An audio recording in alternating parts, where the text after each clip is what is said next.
Okay. Good morning, dear colleagues. Today is a special day for us, organizers of the Zoom na Cartografia series of conference. Zoom na Cartografia is Portuguese for cartography, zoomed in.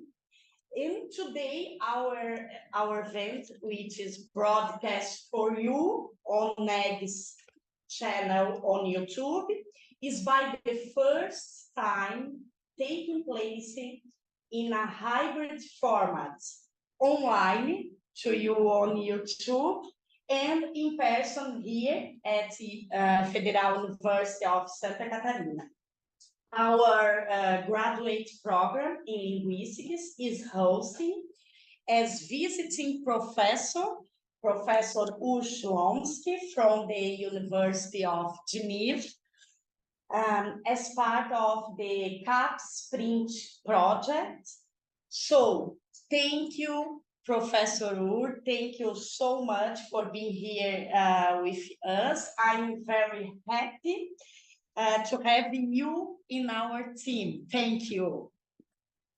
Now, I will pass the floor to Joaquim Cesar Neto, my colleague from the University of Campinas, who together with me organizes the Zoom na Cartografia series. So he will be moderating Professor Ur's conference. Thank you, Achilles. Thank you, Sandrinha. Thank you. Good morning, dear colleagues here in the Machado de Assis room. Good morning to our audience from the American continent. Good afternoon to people in Europe and Africa, and good evening to the colleagues in Asia. It's my pleasure to introduce Professor Shlonsky, who of course needs no introduction. I have to say that I'm very happy to welcome you, Professor, in person in our Zoom na Cartografia series of conference, a joint project led by two research groups, the NEG group from the Federal University of Santa Catarina and the La Casa research group from the University of Campinas. Very briefly, because he needs no introduction, Professor Ur got his PhD in linguistics from MIT. He is honorary professor at the University of Geneva. He has studied various aspects of the syntax of Semitic languages, particularly of modern Hebrew. He is also interested in the syntax of Arabic. Ur has also worked on Romance language and dialects, and he has important contributions on criticization, double-weight movements, and restructuring. Well, we are very happy to have you here. You have from 50 minutes to 1 hour to deliver your talk, which is entitled FocusP in the low left periphery, movement and locality. This cartographic flaw is yours. Please begin. Thank you very much, Achilles. Thank you very much, Sandra. Thank you for the audience. Thank you for inviting me. And thank you mostly for entrusting me with the task of opening this 2-day workshop on Brazilian Portuguese under cartographic lenses. I am going to speak on some general issues concerning FocusP, the representation of focus in language, and how we should think about it and how we should not think about it. And since the lenses are zoomed in on Brazilian Portuguese, I'll also try to say some things about issues that arise in the study of the language, of this language. What I'll say is an opening for discussion, because I am neither a speaker of the language nor a specialist, and I'm sitting in front of an audience who is. So I hope we'll have some productive discussion afterwards and in the 2 days to come. And I will use my iPad here to go through. Now, I don't have a handout and I don't have a presentation. I have a paper, which I am writing. So you don't have to read the paper. You can listen to me. You'll have to look at the examples. You'll see, I think it works quite well. So now the linguistic representation of discourse properties of utterances, we call information structure, has benefited from substantial research in the cartographic framework. But the empirical and also conceptual issues surrounding properties such as topic, aboutness, focus, presupposition, givenness, and so forth, have been studied for many years and were the subject matter of continuous research for many decades preceding the development of cartography. And they're still very widely studied in frameworks that have not adopted the cartographic approach. Perhaps the major issue that is occupied and still largely occupies syntacticians working in this area, in the area of information structure, is whether discourse-dependent semantic properties like focus and topic and the others I mentioned are encoded in the structure. And if they are encoded in the structure, how are they encoded in the structure? This is the basic question. And let me mention 2 landmarks in the syntactic study of discourse properties that antedate by many years the development of cartography, but which in a way I think set the stage for the work that was done in the last 20, 25 or 30 years. The first is Chomsky's pivotal 1977 paper on WH movement, which argues that topicalization, he used the term as a cover term for what we would now call topicalization and focalization. He meant it basically some kind of dislocation, is a subcase of WH movement. So Chomsky's point was that a variety of different operations, a variety of different constructions can be reduced to have the properties of WH movement. And he argued for the following implementation, as you see in 1. So if you have something like, I believe that the book John gave away to some friends, and this is true in English, whether it's the book as a focus or the book as a topic, there is a kind of WH that fills the position of the object of give, and this WH undergoes movement, just like an interrogative WH, and then it deletes. So on WH movement, we had this WH operator that's moved and deleted. Later on, this came to be called a null operator, but it's basically the same thing. And it's a very short step, it seems to me, at least conceptually, from this implementation to one in which it's the focalized or topicalized constituent itself that undergoes movement, as long as it's what we now call A-bar movement. This was a term that was introduced after Chomsky's paper, but on the heels, on the basis of that important discovery. Now, in the example in one, the targeted constituent, the one that's in focus or in topic, appears in a surface string displaced from the position in which it receives a theta role. So in theories of grammar that espouse syntactic movement, so that's basically all of transformational grammar. Today it's called internal merge, but it basically means that. So if you believe there's movement, then the permutation in word order in the surface string make it fairly obvious that movement has occurred, because you have the expression, the book, that doesn't appear in its usual position, but in a displaced position. More interesting and relevant are cases in which a focalized constituent that doesn't appear to have moved in the surface strings behaves as if it has undergone movement. So Chomsky, in a slightly earlier paper, discusses the pattern in two. So we have the woman he loved called John in 2a, where he and John refer to the same individual. This is the index I. But in neither of 2b, 2c, or 2d is this possible. And whatever the generalization that accounts for this, and it came to be known as weak crossover on the basis of the example in 2d. So a WH expression moves over a co-index pronoun, and that gives rise to the ungrammaticality of 2d. By generalization, the same process should be happening in 2b and 2c. 2c is a case of quantifier, so quantifier movement. And the interesting case for us is 2b, where a focused object, John, cannot be co-indexed with the pronoun.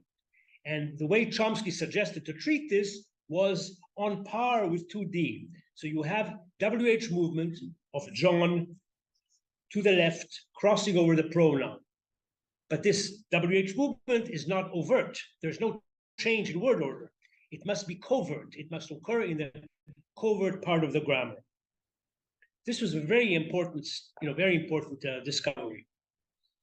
In related work from the same period, Julia Horvat showed that in Hungarian, as well as in some other languages like Basque, the interpretation of a constituent as focus requires overt movement. Unlike English, where focus is only moved covertly, so it seems, focus in Hungarian is restricted to elements that appear in a pre-verbal position. And you see this in 3. These are familiar examples.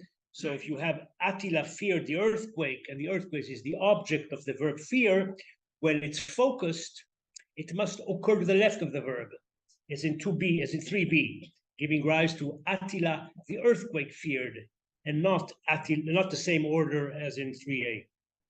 And what Horvat argued was that a constituent must undergo focus movement and come to be positioned immediately to the left of the verb. Now we come to cartography. The main contribution of the cartographic perspective to this discussion has been in identifying a dedicated position for the moved focus and specifying its relative position in the clausal architecture. And this was Rizzi's contribution, a fully fledged X-bar theory compliant piece of structure labeled FocusP, in what he named the left periphery of the clause. Focus movement, whether overt or covert, targets the specifier of this head.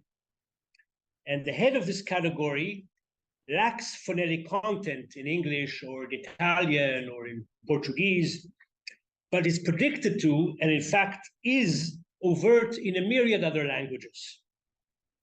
And this is exactly what is predicted. So as far as Hungarian is concerned, the natural thing to say is that the focused constituent in Hungarian moves to the specifier of the left peripheral focus phrase of Rizzi's cartography, where the verb obligatorily raises and incorporates the focus. And this was Pushkas's contribution in her thesis and book from 2000. Now, a more intriguing pattern is found in many Bantu languages, which display a focus position referred to as the IAV, immediately after the verb. Unlike Hungarian, where V occupies the head of FocusP, that is a position immediately right adjacent to the focus, in an IAV language, the verb first surfaces the position to the left of, and thus above the focus. And you can see this in RM. So you have 4A, friends, then you have SM, which is this is the subject marker. It's some kind of agreement. Then you have a kind of past, this is past, one of the several past tenses that they have. Then you have the verb. Then you have the object, and then you have some kind of adjunct. Fufu, fufu. It's kind of like farofa. Huh? And when you focalize in the farm, you have to move it to a position preceding the direct object. So in 4B, you see that if you want to say friends ate fufu in the farm, this constituent comes to be immediately to the right of the verb. So this is very different from the Hungarian pattern or what we see presumably in the left periphery with a focus head and a focus to its left. But if you think about IAV, about immediately after the verb, it actually resembles very much the post-verbal focus that has been studied in Romance. In Italian, for example, informational focus is post-verbal, occupying what looks like a relatively low position in the clause.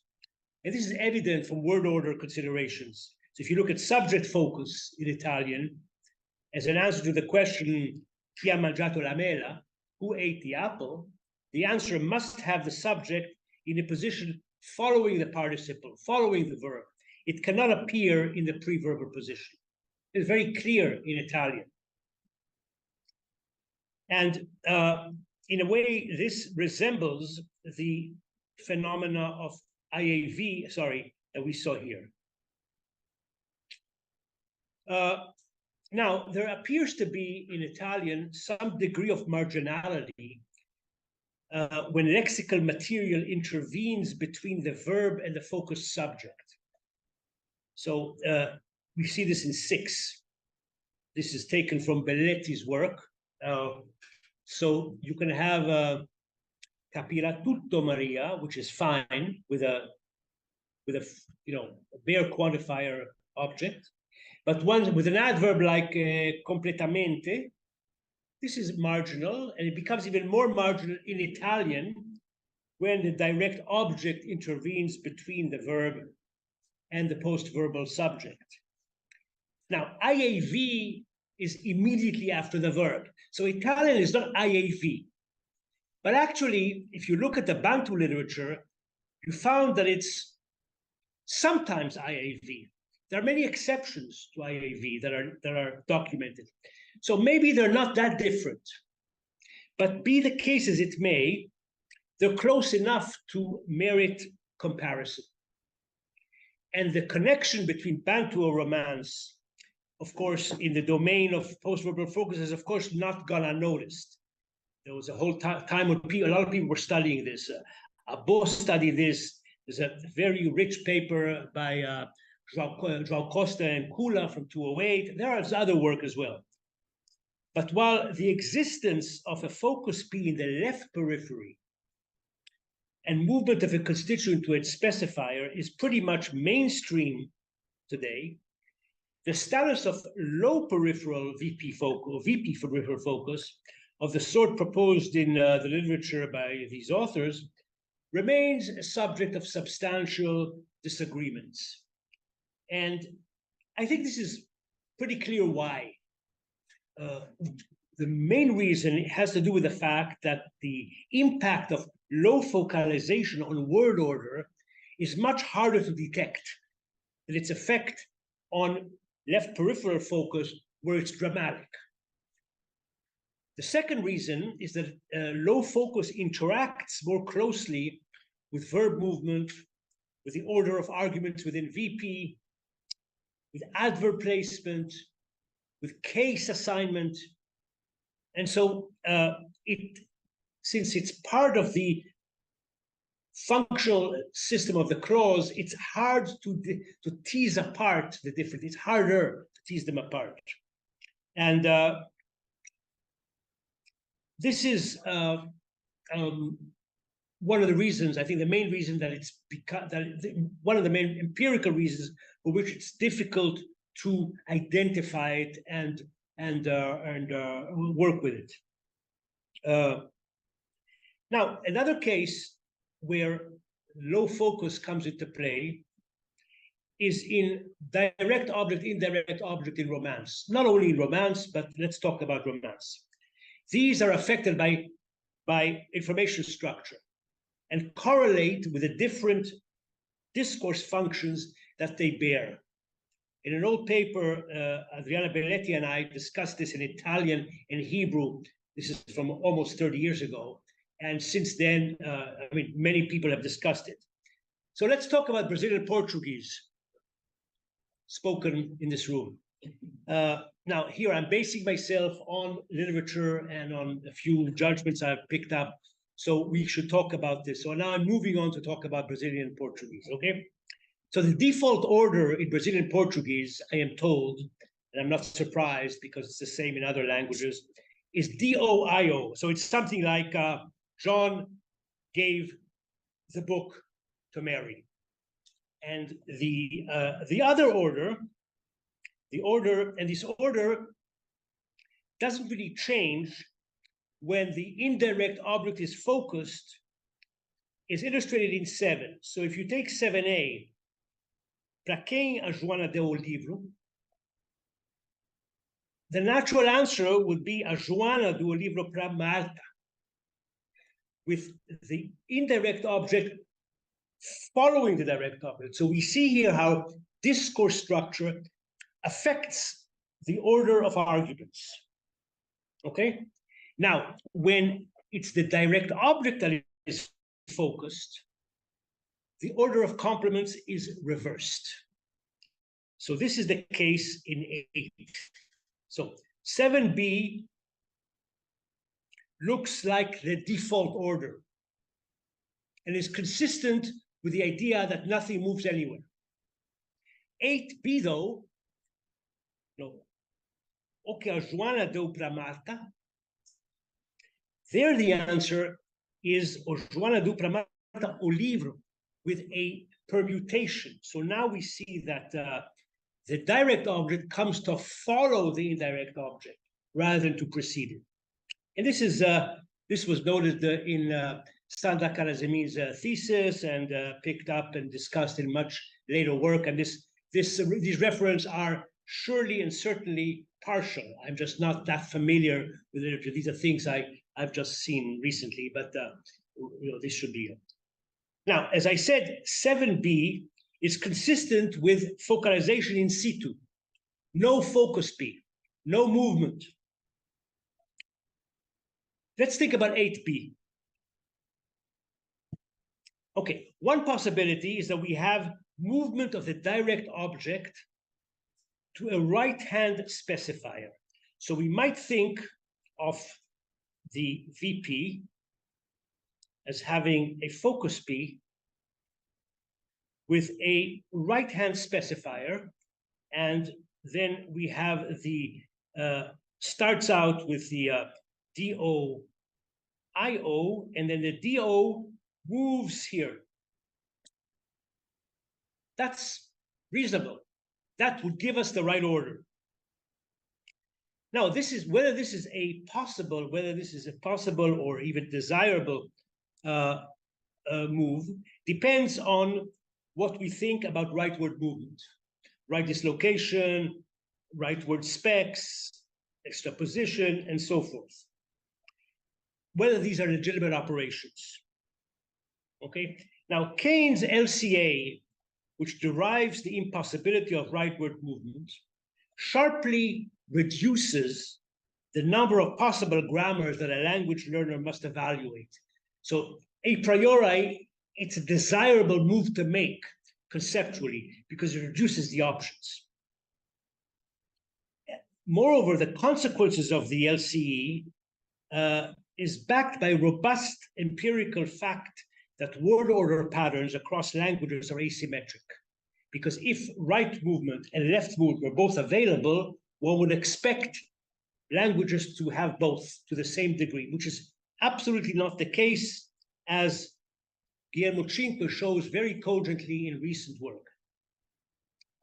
So let's take these considerations seriously and take them to support the view that movement does not take place rightward, and so only leftwards. Consequently, this is not a possible derivation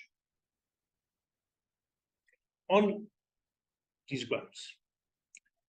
So if we put this option aside, there are still at least two other options to derive 8b. Remember, 8b is IO, DO with DO in focus. One possibility would be to move the DO to the left. So now we're left focus. So this would be the leftward focus. And then move Pramarta, the IO, over it to some topic head above focus. This is Cepeda and Cirino's position. So they argue that, in example, when you ask what did Joanna give to Marta, the answer consists of a topic and a focus. I'm not sure. In Brazilian Portuguese, it's not easy to identify topics the way we can do it in Italian and French and so forth using clinic left dislocation.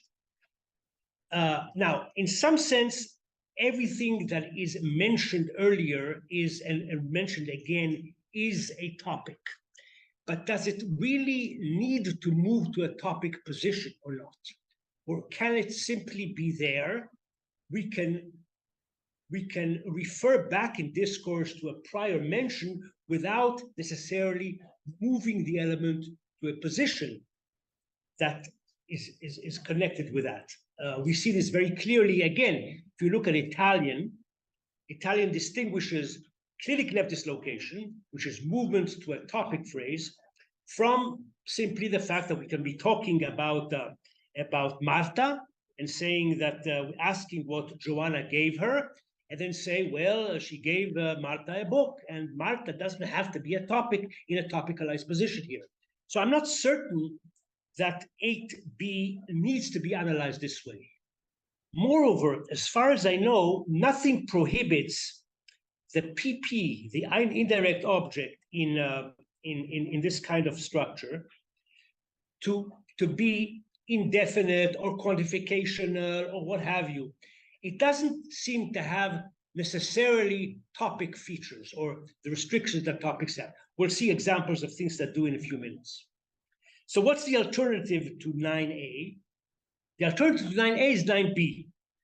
You still move the direct object or livro to a left spec of focus, but then you move the remnant VP. You take the P, which contains the verb give plus the indirect object, to some position. Some position will become clearer, but for the time being, it's 3 dots here, above the focus. This is then followed by verb movement and subject movement and so forth. This would give rise to the requisite order, IO, DO, with DO in focus without topicalization. Now, we have to decide which is right, A or B. That's a question that is both theoretical and empirical. But we can phrase it because we have a theory, a proposal, an explicit set of proposals, namely Cepeda and the other one that we can evaluate. And they're both stated in, if you like, cartographic terms. They involve specific positions with specific properties. But let's backtrack a bit and ask some theoretical questions. Let's move away from word order and ask, is there independent evidence for focus movement to a low focus position? I've sort of assumed there is, after having said it's not easy to motivate. So I'd like to now see whether there is independent, namely not simply word order dependent, but other kinds of evidence. Okay? So one piece of evidence comes actually from English, which is a language in which focus is typically not restricted to a particular position. So recall, we gave an example in English, in 10, any one of the three arguments that are capitalized can be focused without any movement. Joanna gave the book to Marta. Joanna gave the book to Marta. Joanna gave the book to Marta. All three are possible. No overt movement seems to be taking place. Perhaps covert movement, as Chomsky would have argued, and as we showed earlier. But there is, I think, an argument for overt focus movement in English, but we have to turn our attention to something else, namely to ellipsis, and particularly to pseudo-gapping, which is a particular kind of ellipsis in English. It's kind of restricted cross-linguistically. Examples appear in 11. So in English, you can say, Kathy didn't bring beer, but she did whiskey. We have whiskey is focused. In fact, it's contrasted with beer. And the VP bring is elided. Kathy wants to study astronomy, but she doesn't meteorology. So we have want to study is elided. Meteorology is in focus. I'm jumping to F. Although John wouldn't give Bill the book, he would the paper. So the paper is contrastively focused, and give the book is elided. Now, if we assume, now the argument is very simple. In fact, it's not my argument, it's Jayasilan's argument. If we assume that ellipsis always targets a constituent, so there's no scatter deletion, then the obvious thing to say is that the remnant of pseudo-gapping, namely these things, is moved out of VP, and then VP deletes. It is exactly what Jayasilan argued in his 201 paper. Pseudo-gapping is derived in two steps. Move some VP internal material to a low VP peripheral FocusP, delete the remnant complement of, delete the complement of focus, delete the VP, right? So you have something like 13. Kathy didn't bring beer, but she did movement of whiskey to FocusP, spec of FocusP, and then deletion of the complement of focus. Bateria está acabando. Fechar. Okay. Now you can do this with more than just one complement.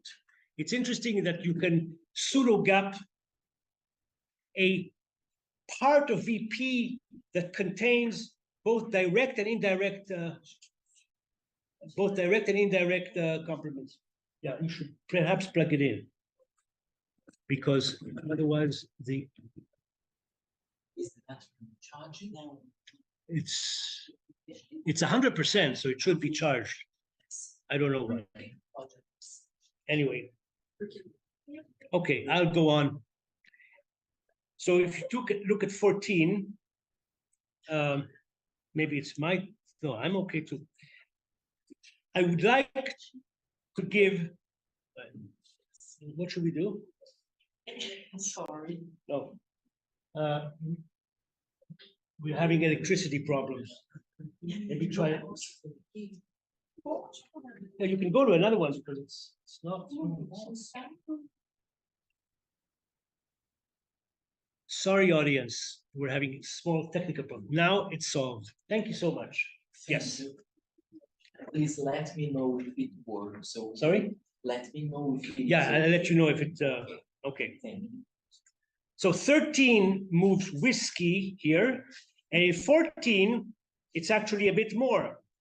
I would like to give a Kindle to my son. I would give a Kindle to my son with less hesitation than I would an iPad to my daughter. Here, an iPad to my daughter is moved out. So you can think of a layered VP with the verb moving within the VP to some high position, and then the lower part, which now contains only the direct and indirect object, that's focalized and moved to the specifier of FocusP, and then everything else is deleted. Now, the pseudo-gapping evidence seems to me suggests, fact, more than suggests, proves that universal grammar makes available a VP peripheral FocusP. Otherwise, children would never get this.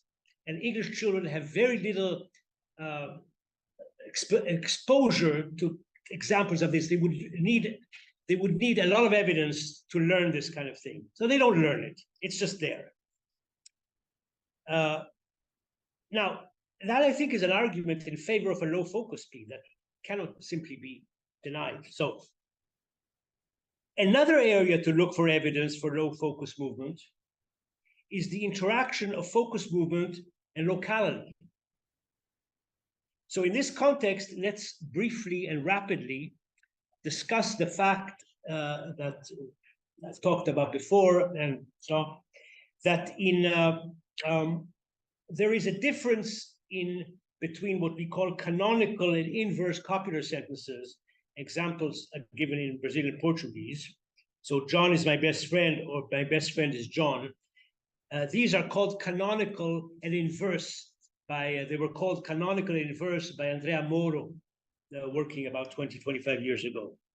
And using a kind of paradigm that Caroline Haycock developed for English, we can see that in the inverted structure, the complement, the post-copular nominal, which is John here, or João, is always in focus.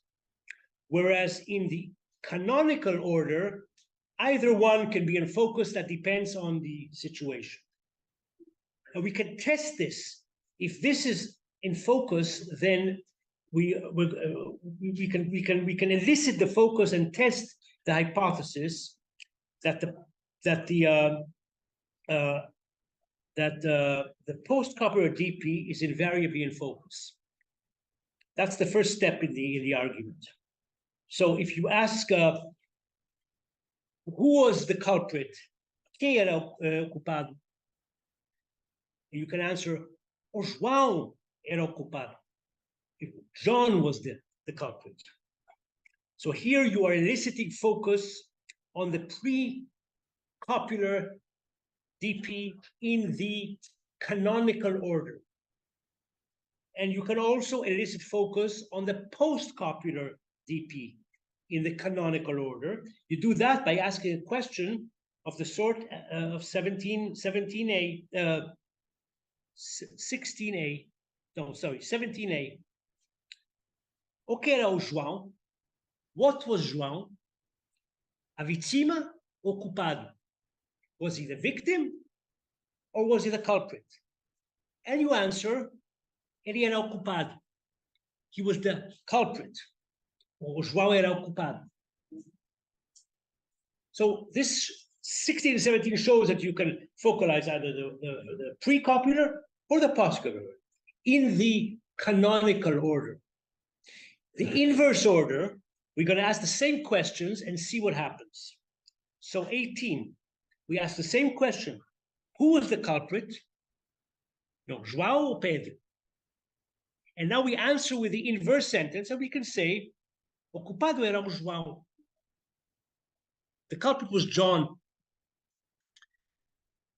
Now we try to see if we can elicit focus on the pre-copular noun phrase in the inverse structure. So we ask, what was João? Was he the victim, 19a, or was he the culprit? And there it becomes impossible to say, I'll say, o que era o João, o culpado era o João. That sounds very bad. And it's not just bad in Brazilian Portuguese, it's bad in every language I've looked at. Hebrew, English, French. Why is that the case? Or let's put it different. Why is it that it is the obligatorily the post-copular noun phrase which has to be, which is focalized in the inverse structure? Here is what Ritzi and I said in our work for a few years ago. We said, suppose that the underlying or the beginning structure has something like a predpi, a small clause, with John and my best friend. One is the subject and one is the predicate. And then you merge the B. And you try to derive the canonical order, but you derive the canonical order by moving the subject to the subject position.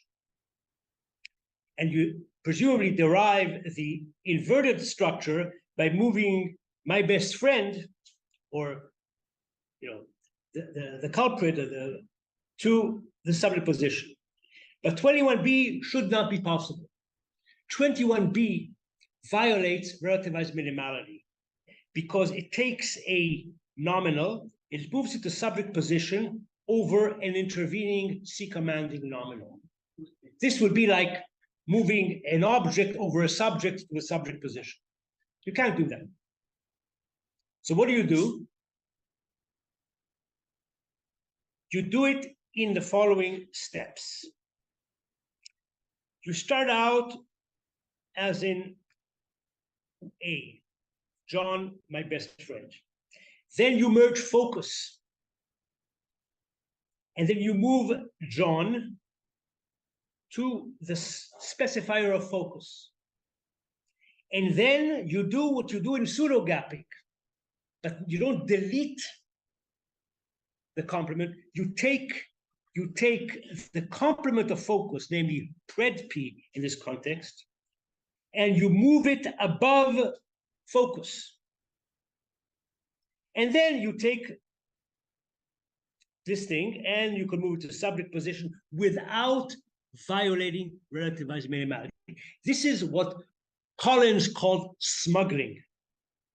You have an intervener, you take a category which contains the intervener and you move it above it, and then you can extract it out of it without violating the condition, okay?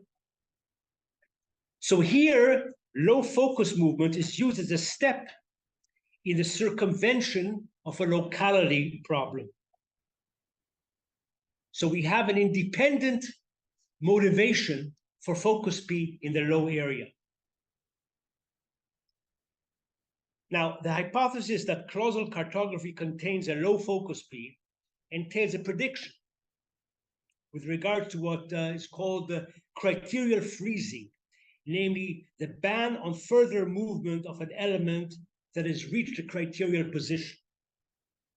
I take this to be familiar to the audience, but if not, you have 25 a definition. So if an element moved to a position dedicated to some discourse interpretive property like focus, it's frozen in place and can't be further moved. And you can see this very sharply in pseudo-gapping. Kathy didn't bring beer 26A, but she did whiskey. This is pseudo-gapping. And you can also WH move. You can form a question. Kathy didn't bring brig, but what did she bring? But you can't do that if you've had pseudo-gap.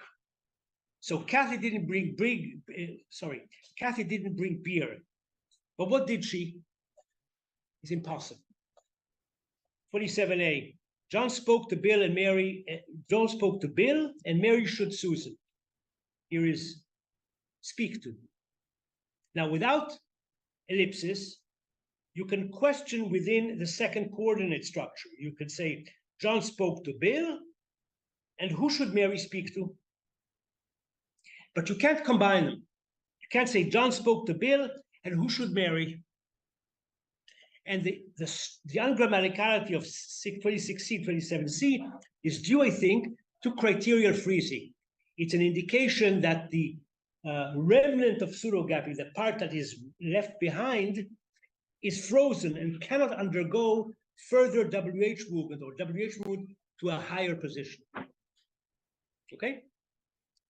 Now, criterial freezing can also explain, and we show that it does in the paper with Rizzi, Moro's observation that the post-copular DP, remember that in the inverted copular construction, it's in focus. The prediction is that it should be frozen. And here we also have some nice evidence, I think, from Brazilian Portuguese, and you can see in a minute why Brazilian Portuguese is important here.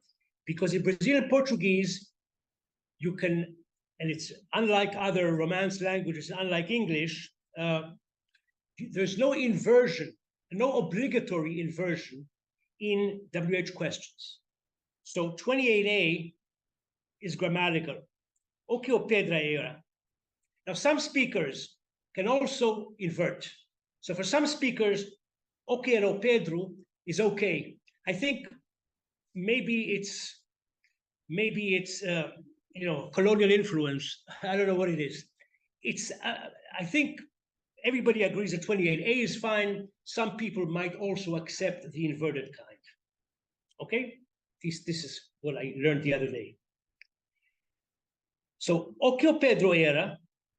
You're asking a question about the post-copular element in the canonical structure. Try to do the same in the inverted structure, and you get quem o seu melhor amigo era? Quem o seu melhor amigo era? And that is much worse. I don't know if it's possible, but it's much worse. This is surprising because the position with respect to the verb is the same. The reason is that the quem here comes from spec of FocusP, whereas the okay here does not. So we have a further evidence for this low FocusP from the criterial freezing. Okay, now we started a bit late, so I'll go. Now I don't have much more. I want to go back to the DOIO orders. So suppose now that the remnant movement step in 24, so the one that we used in the copular constructions, is exploited. Not only will it serve to smuggle a constituent above an intervener and circumvent a locality violation. Now, if its scope of application is extended to other cases, we can go back to 8b now and derive it as in 30. So 8b is the remember is the inverted order. So I repeat it here is 29. So you start with a question: o que o Joana deu para Marta?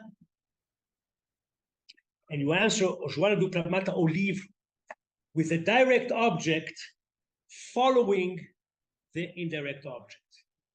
Now, given what I've said and the extension of the application of the VP remnant movement, which we saw must occur in the case of when it allows us to circumvent a minimality violation, we now assume that it occurs elsewhere also. We can derive it as in 30. You start out with DOIO, that's the base order. Then you move the DO to the spec of focus. and then you move the remnant containing the IO above it. And then you get the right word order with a DO in focus. Now, since the remnant, let's think conceptually now. Since the remnant movement step in the copular construction cases smuggles a DP over an intervener, it is sufficient to say that it is a UG option. It's an option that the grammar gives you. And you use it when you need to ensure well-formedness. In the derivation of 30C, there doesn't appear to be any ulterior motivation for the remnant VP to move above FocusP. I mean, focus movement is now independently motivated. But the VP movement case, we saw it, how it works, we extended it, but we need to think of why it must occur. Or maybe it doesn't always occur. So my suggestion is that we construe the remnant movement step not as an optional step, but as an obligatory step.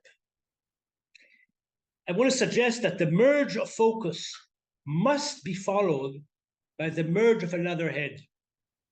And the remnant VP must move to its specifier. Think of it like this. The low focus head is selected by a verbal head that also attracts the predicative or verbal complement of focus to its specifier. This verbal head has a semantics that is related to focus. Perhaps it plays a role in determining whether we have pure new information focus, corrective focus, contrastive focus, or what have you. And it should also be phonologically detectable in some languages. It isn't here, but the prediction is that it should come up somewhere.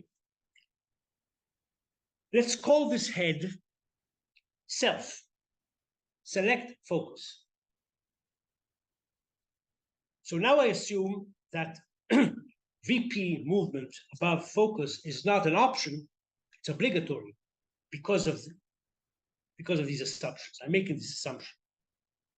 So if we incorporate this assumption and we go back to 24, the copular construction cases, we can replace the dotted line, the dots by the full structure. We have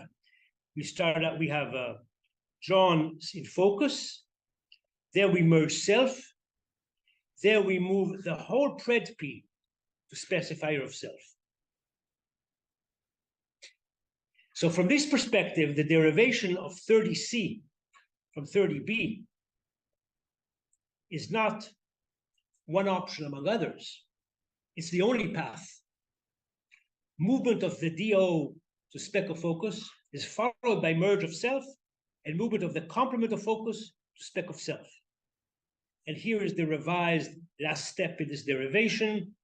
You start out with DO-IO, then you move the DO to, you start out with DO-IO, then you move the DO here, then you merge self, then you move all of this to the specifier of self.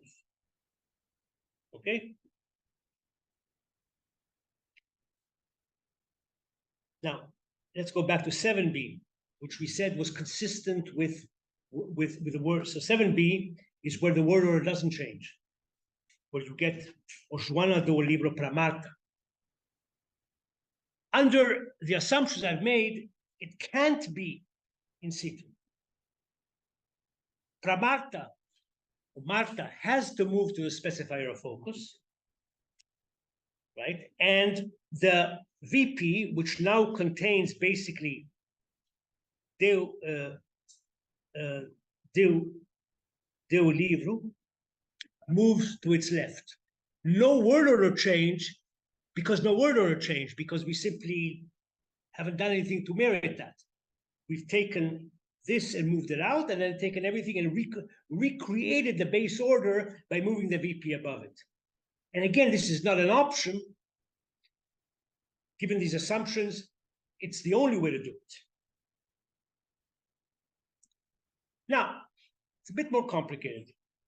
because it has been observed by Sandra, like I said, discusses this to some depth in his recent paper, that there is another option.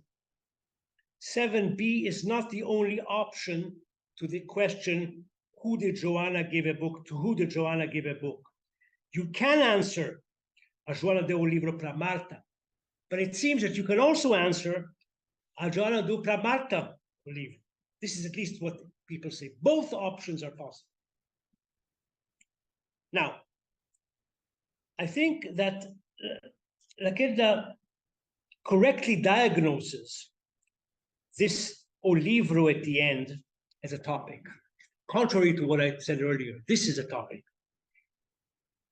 of the kind that is variously referred to in the literature as a familiar or continuing topic. It's not contrastive. It can't be contrastive. It can only be a kind of repetition of something that was said earlier. Now, in Italian, such topics are the only ones that can follow a left peripheral focus. Remember Rizzi's topic P, focus P, topic P. Well, the lower topic P is very restricted in Italian. It can basically only house these kinds of familiar continuing topics. It can't be anything else. Contrastive topics can precede a left peripheral focus. And the familiar topics are also the ones that appear right dislocated in some descriptive sense, okay? So as far as 7c is concerned, one possibility that comes to mind is that the DO moves to the specifier of a topic head that is merged below focus in the architecture of the VP periphery. And then the IO is moved above it to spec of focus, and then VP moves. So you would get something like 33. So suppose that there is a topic P below focus P. You move the topic there. It's the familiarity topic. Then you focalize the IO. And then you move the VP. Of course, you never see it because it's empty now above it. That would get the right word order of 7c. But I'm not happy with 33 because the complement of focus here is no longer, I mean, the complement of focus is topic P, not VP. And it's not clear why movement to the spec of self doesn't affect topic P, which would then mess up the word order. Now, you could answer me by saying, well, self attracts a verbal category, and topic P is not a verbal, so it's ignored, and you go down and you take the VP, which is the first verbal category. This is possible. But I'd like to suggest an alternative. Suppose that the topic P that houses the DO is not at all in the VP area. In fact, it's in the left periphery of the clause. It's the low left peripheral topic P that is found in Italian and so on and so forth. It's not a VP peripheral one.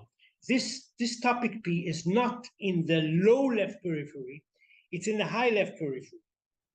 So after moving something to focus, okay, it's TP or FinP that moves above a high topic phrase in the left periphery. This seems to me an alternative worth considering. At this point, the question must be left open. And on this rather, let's say, on this note, I would like to arrive at the conclusions and end my talk.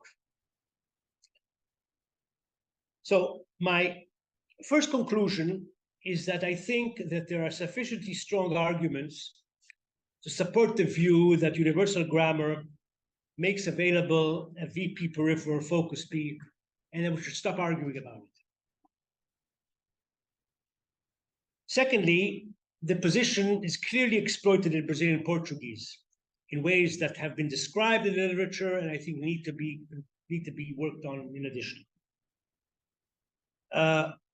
An explanation rooted in cartographic assumptions leads to a much more principled explanation of discourse-dependent permutations in the order of IO and DO. This said, some unresolved and partially solved problems persist, concerning, in particular, the position of topics, which I think people should be working on now. There are conclusions concerning the low focus P in Bantu and its relation to self. I didn't discuss them. They're discussed in a paper that should be out in a few weeks, I hope, a few months.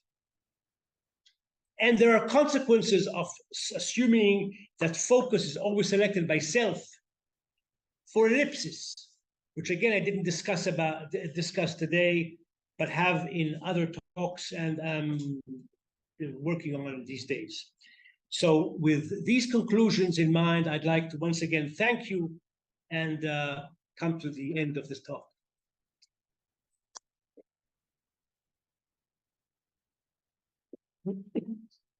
Thank you very much, Professor Ur, for such an enlightening talk. I am sure our audience on YouTube and the colleagues here from our Machado de Assis room appreciate it a lot. So now, while we are still waiting for questions from our audience, the colleagues here in this room may ask questions directly to Professor Ur. Speak, please, as loudly as you can, so those who are online can hear your questions. So we can start here. If you have any questions, just ask.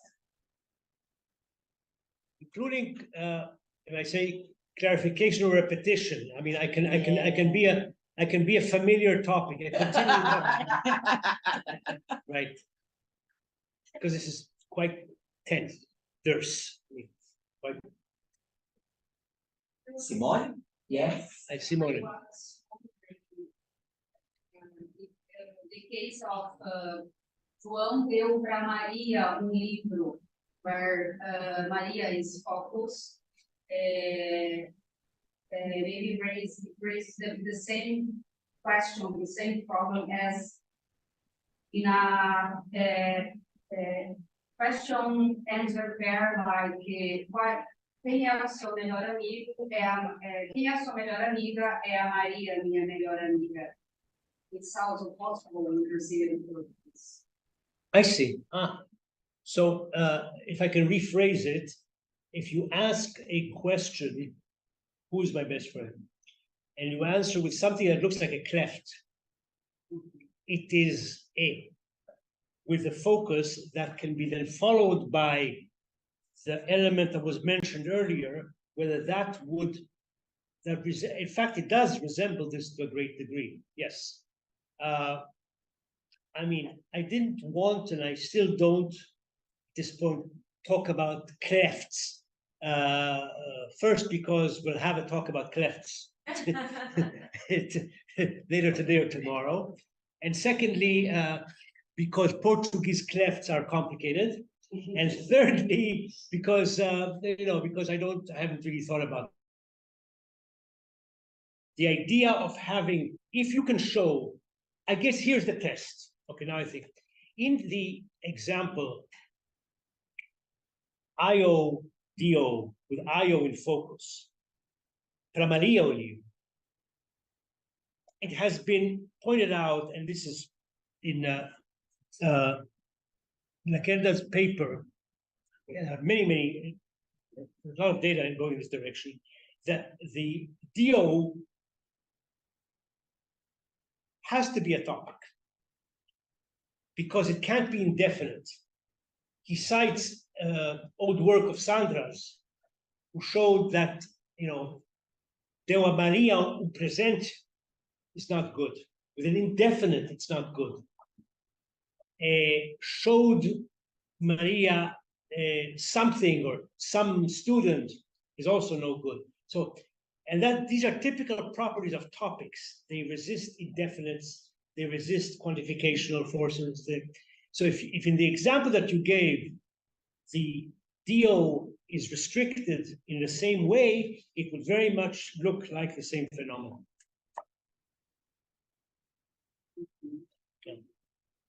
Okay. Thank you, Simone. Well, we have received some questions from our audience. So, Paul Roger Basson, thank you very much, Paul Roger, for sending your question. He started, thank you, Professor Ur, very much for the very nice talk. And I have just compiled the question for you on the Zoom chat, in case you want to see it, but I'm going to read it, okay? Let me look at it, you can read it. Yeah, go ahead. Yeah, so, hello, I am wondering what happens in the case of porting. Does the whole chunk in FocusP form a cluster? Is it made of two unrelated constituents? Thank you. And he continues, 22 and 24 are just interesting and locality. Thank you so much for the question. I'll go back to, you said about 14. So let's go back to 14. Right. Yes. I put it there because I wanted to talk a little bit, I wanted to elicit questions about it. My answer would be that indeed, here we have it's a chunk. So these are not two distinct elements, but in 14, I hope you can see my screen, you'd have to think of it like this. Let me draw this. So you have a VP. Let's leave the subject out for the time being, okay? And in this VP, you have the direct object and you have the indirect object. Guess the verb starts out low somewhere. Could be the other way around. That doesn't really matter. You have both of them there. And the verb starts out low, and then the verb undergoes movement within VP. You have various layers of VP as Larsonian layers. Maybe it goes even to higher VP. And what gets focalized in this system is this. So it contains the two arguments plus the trace of the verb that's moved a bit higher. And this is an iPad to my daughter. An iPad to my daughter is direct object, indirect object with a trace of the verb that's been somehow moved out. Yeah. So that would be one constituent that moves to the specifier of focus. Okay, I hope that answers the question. Yeah, thank you. Now I am copying and pasting for you on the Zoom chat the following questions from Fábio Bonfim Duarte from the Federal University of Minas Gerais. Thank you, Fábio, for being here with us, and I am reading the questions, okay? So, Fábio Bonfim, Professor, I have some questions. In 4A, the data from AGEM, what are the pieces of evidence of verb movements across the focal head? And then he continues the question. And do you know whether there is a phonological phrase separating the FocusP from the rest? Is there what Bentwists call penultimate vowel lengthening of the FocusP in the data for A? And a final observation, the sentence 28B, quem o seu melhor amigo era, is not grammatical in my dialect. In my dialect it is, Fábio. Maybe you should check it out with other consultants. Me, my grammar, I accepted this. Thank you, Fábio. Thank you so much. Thank you so much for your questions. I must plead ignorance about the syntax of AGEM. It was given there really as an example of a language that illustrates the IAV. If I had more time, I could talk about post-verbal, although perhaps not IAV, focus in other Bantu languages that I have worked on a bit more, like Kirundi and basically Kirundi and Kinyarwanda, which is related. And in those languages, and maybe this is true of Bantu in general, although these are, Agem is a grasslands Bantu, it may be a little different. Typically, the verb and its prefixes seem to form some kind of conglomerate. Now, whether the verb actually moves there or whether it simply follows them and that's it, is a good question. I mean, one would have to find independent evidence in the language for that. So here I plead ignorance. Similarly, as far as the phonological evidence, as far as I know, there is a phonological boundary, an intonational boundary separating the focus from the preceding material. In fact, much of the many of the linguists who have argued for in situ focus, especially in Bantu, have used the phonological evidence as grounds for that. The point being that the intonational boundaries are sufficient to code the focality or focusedness of the element that follows the verb, and you don't need any movement. This was done with respect to particular the Nguni language, Zulu, in Cheng and Downing's work, in some of Duell's work, and I suppose this is also true of the Agep data as well.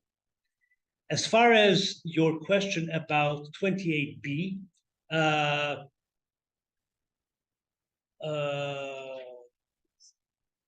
I will check it out with other consultants. I did, and we'll do this here. I don't know how people feel about it. I accepted this. Quem o seu melhor amigo era? Do you accept quem o seu melhor amigo era? For me, it's okay. You have to contrast it. I can answer it in sobre qual era, mas meu amigo era o professor de inglês. In this case. Okay. Let's go to 28. That's an important point. I mean, the question is whether there's a contrast between A and B. That's really the question. How bad B is. It's totally fine. You think it's fine? Okay. Okay. Quem o seu melhor amigo era? Quem era o seu melhor amigo? I can answer with John. But quem o seu melhor amigo era? I can only answer with professor de inglês, do I understand what you mean. Yeah, okay. Okay. If you should play with other examples. I agree with you, Carlos. Yeah, sorry. Yeah. Fabio, thank you. I agree with you given this context given by Carlos Felipe Pinto. Now it's clear for me why you consider this sentence ungrammatical. Okay. I agree with them. Yeah, thank you. Yeah, can we continue? Yes, yeah? please. Okay, now we have a question by Renato Lacerda. Renato, thank you for being here with us. I have just compiled the question on the Zoom chat for you. How can we account for a case where indirect object binds into the focalized direct object? The indirect object is buried within the dislocated VP, and the direct object cannot reconstruct. O professor devolveu para cada aluno seu melhor trabalho. Thank you, Renato. Focus.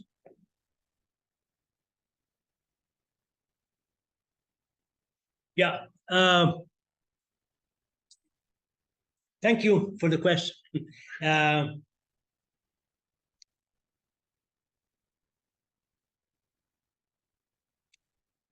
So the question is, if his best work, or his best work is focused, the pronoun to be bound by each or every must be C commanded by CAD alun. And in the analysis that I suggested here, the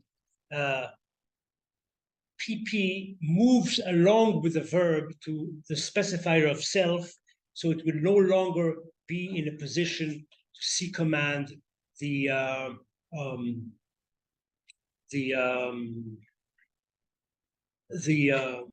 direct object it shouldn't create a new binding configuration.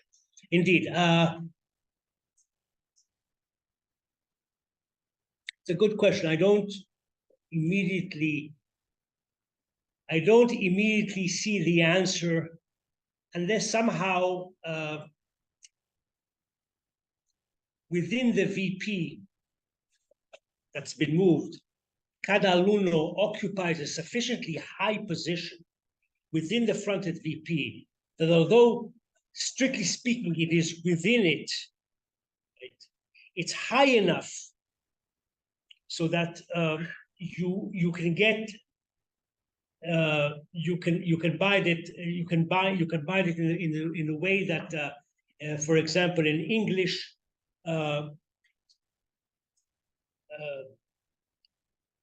every boy's mother admires him. Every boy's mother admires him. Every boy doesn't strictly speaking C command him because it's within the possessor, but it's in a position high enough within the possessor to perhaps be able to C command out. And these are tricky issues here. But my suggestion would be to look in that direction. So cada alumno would, within the fronted VP, come to occupy or simply occupy a high enough position to be able to C command, at least for binding, and bind the pronoun. That would be consistent with what I've said. Thank you, Renato. A last question by Fabio Bonfim.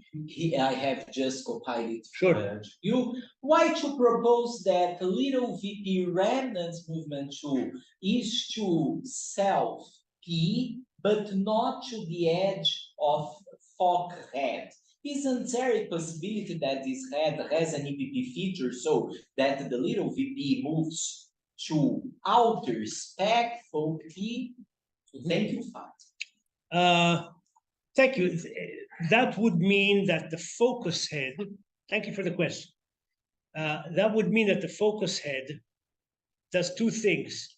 It enters into some relation with its specifier, or attracts, if you like, a focus to its specifier, to its inner specifier, and attracts the complement of focus to its outer specifier. Now, here, depending on how one thinks about double specifiers, which again enrich the grammar substantially, I think there's a sort of principled issue of why should it be in that particular order?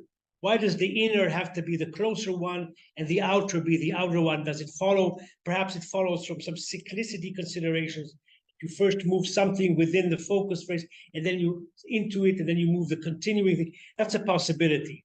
But the real answer, Fabio, is that I think the question is an empirical one.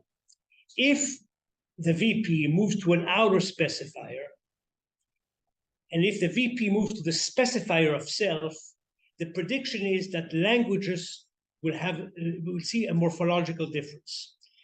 If it moves to the specifier of self, then we ought to be able to find languages that lexicalize the head self.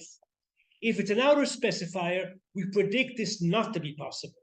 I mean, the only lexicalized head there will be the focus head itself. So now I make the prediction.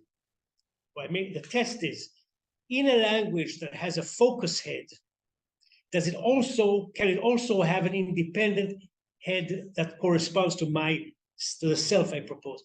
If that's the case, then we have two specifiers of two distinct heads.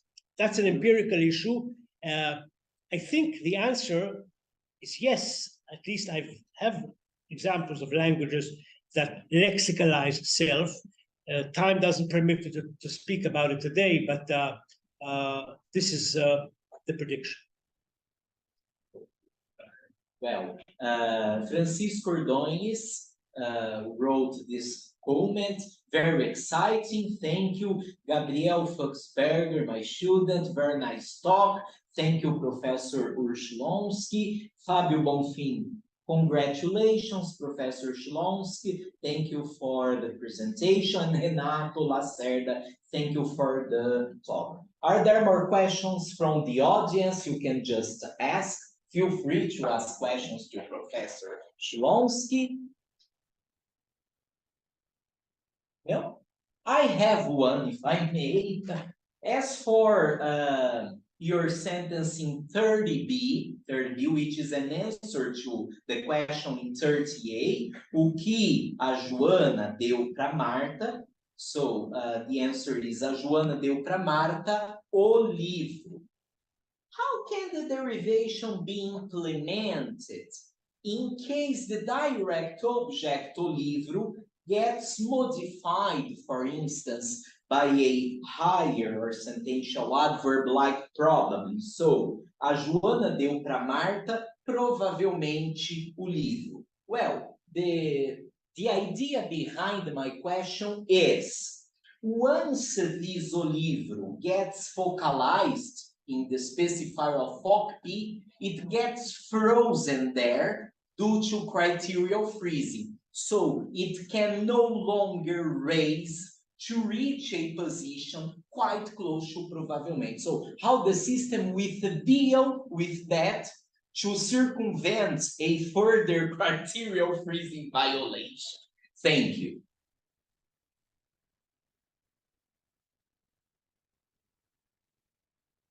So here, here is the sentence, right? Mm-hmm. So this is in focus. So let me write it in capital letters. This is in focus, so it's sitting in the focus position right here. Oh, thank you. This is in focus, so it's sitting right here. And then the VP has been moved to the specifier of self right above it. And your question is, how do we find a place to put probabilmente there? Mm-hmm. Okay. Well, either self is not immediately above focus. That would be a possibility. I'm not crazy about that idea. Okay. I'm not crazy about the idea.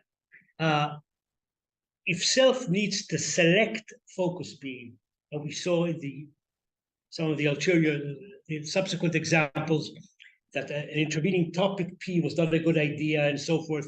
So we don't want this to be higher than the position immediately below it. But there are other options. I mean, the adverb is merged much higher. I mean, probabilmente is relatively a bit higher than in the VP area. It's raised, it's somewhere in the modal area. Okay.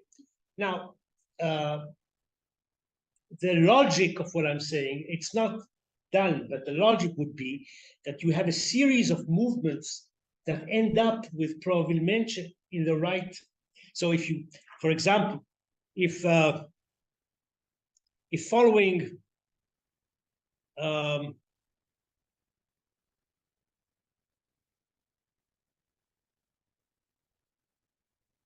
yeah, if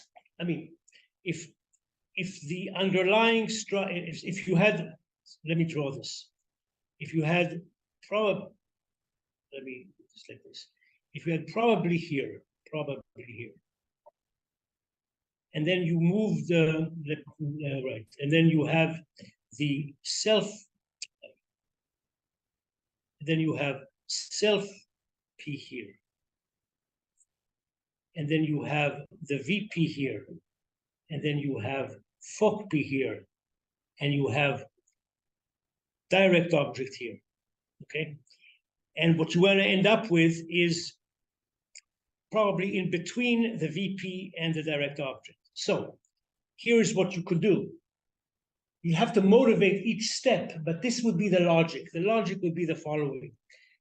You first move FocusP above probably. Then you move self-P above that. Okay. Sorry. No, it's not self-P. Then you move, sorry, you move FocusP above probably. And then you move this whole thing above FocusP. Ah, okay. That would get it. Okay. The word order would come out of that. Now, the first step, moving the FocusP above the adverb, I think that there's evidence elsewhere, I haven't discussed it, for these kind of further movement. And the last step would also have to be motivated. But there's nothing in principle that tells us that when you have a particular order, that order corresponds to the merge order. I mean, once there's these mechanisms of category movement are available, and again, they must be available because the price, this I say to everybody, the price of ruling them out is much too high.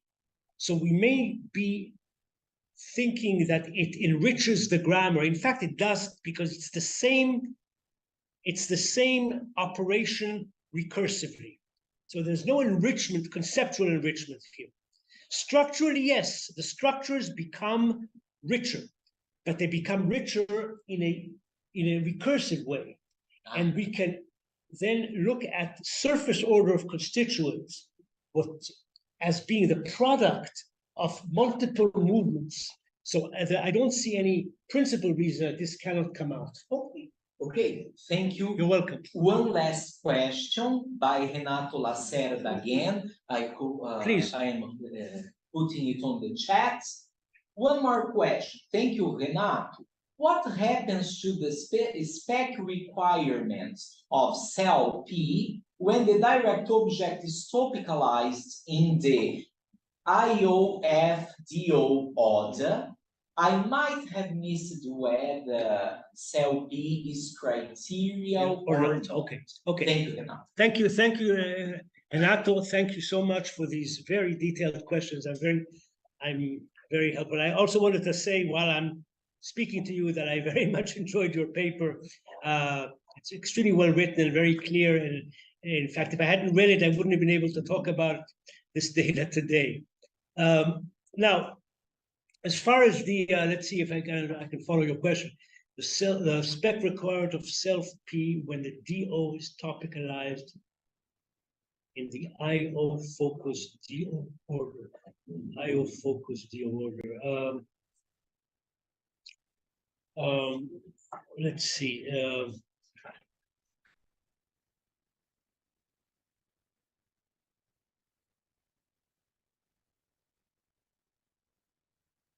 What I suggested in the derivation of this order, and it was really the last move in the talk, so I will, that maybe more needs to be said about this. I hit the last paragraph here, is that sorry, let me get rid of this so you can all see this. So the topic phrase that housed the DO in this particular order, in the PP DP, in the IO DO order with the IO in focus, is that the DO here is in the left periphery, high left periphery, and everything else moves above it. Everything else here would not be self. It would probably include the whole clause. I mean, this is how one should think of right dislocation. In other words, it should be really on the right edge of the whole thing. And in the examples that are given, there are similar examples in Italian, with what they call emarginated elements and so on. There's often a kind of pause between the topic and between everything else in the topic, suggesting that suggesting that somehow it's really at the edge, and that everything moves above it for some reason that I don't understand very well. So it wouldn't be self-P that moves. It would be much bigger than self-P, be a constituent that contains self-P, not a constituent that raises a problem with respect to criterial freezing. As far as the specifier of self-P, I don't see what, I mean, one has to figure out its semantics more precisely. But I'm not certain that it's necessarily a criterial position, because it's not a topic or a focus or a WH position. It's something that selects them. So I'm not sure about that. Anyway, the question doesn't arise here in the same way. Thank you. Okay, thank you. Well, I guess we unfortunately no longer have time for more questions. So let me see the last messages which arrived on our YouTube chat. Renato Lacerda, thank you. Glad to hear that from you. Raquel Souza, thank you so much for the interesting talk.